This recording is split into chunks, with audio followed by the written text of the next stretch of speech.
Section কমান্ডারের সাথে presiding অফিসারের সাথে একজন অতিরিক্ত থাকতেছে যে অস্ত্র সহ। আমরা আগের অভিজ্ঞতায় দেখেছি যে প্রিজাইডিং অফিসারদেরকে বিভিন্ন ধরনের হুমকি এবং চাপ দেওয়া হয়। সারা বাংলাদেশে আমাদের 5,67,000 আনসার ভিডিপি সদস্য মোতায়েন হবে। এর মধ্যে আমাদের ব্যাটালিয়ান আনসার সদস্য যারা কিনা হালকা পদাতিক ব্যাটালিয়ানের মতো কাজ করে, স্ট্রাইকিং ফোর্স হিসেবে তারা এবার বাংলাদেশ সেনাবাহিনী এবং বিজিবির পাশাপাশি তারাও থাকবে এই প্রথমবারের মতো।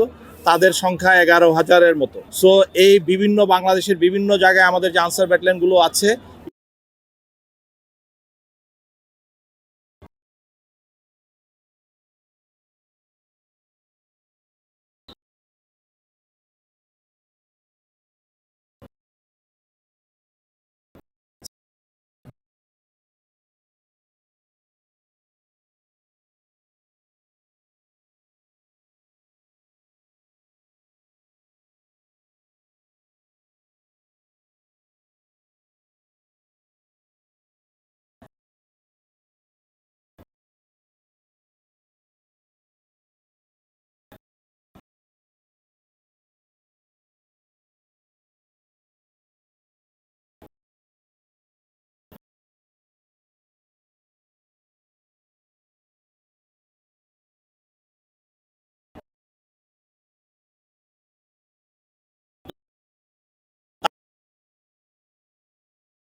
সেগুলো সমন্বয় করে দেখতে পাবে তারা যে কোথায় কি হচ্ছে।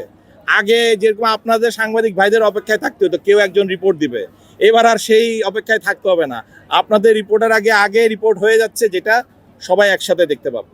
তারপরে আমরা বলেছি আপনাদের মাধ্যমে সবাইকে আবার জানাতে চাই, যদি ইভেন কোনো কারিগরি ত্রুটির কারণে এই সিস্টেমের যদি কোথাও কোনো জায়গায়, অনেক দুর্গম জায়গা আছে যেখানে নেটওয়ার্ক দুর্বল, ওখানে যদি হয় আমরা ওইটাও ওদেরকে জানিয়ে দিয়েছি 999-এ তারা রিপোর্ট করবে। সব ফেল করলো, ফোন অ্যাপ সব ফেল করলো, 999-এ কল করলেই অটোমেটিক ওই লোকেশন সহ কন্ট্রোল রুমে চলে গেলেই রেসপন্ডিং টিমটা তখন হবে। সো ওভারল্যাপিং ব্যবস্থাপনা যেটা বলা যায় সমন্বিত, সেগুলো সবগুলোই এবার করা হয়েছে।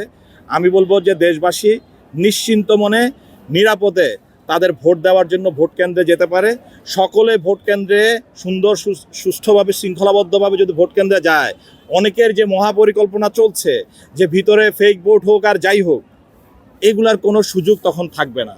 কারণ প্রত্যেকটা পোলিং এজেন্ট যখন তার ভোটার লিস্টে সকলে সঠিকভাবে দিল কিনা টিক দিবে, দেওয়ার পরে ব্যালট বক্সে কাউন্টের সময় সেগুলো কিন্তু প্রমাণিত হবে। এত সোজা না এবার ফেক কোনো জাল ভোট কার্যক্রমের মাধ্যমে নির্বাচনকে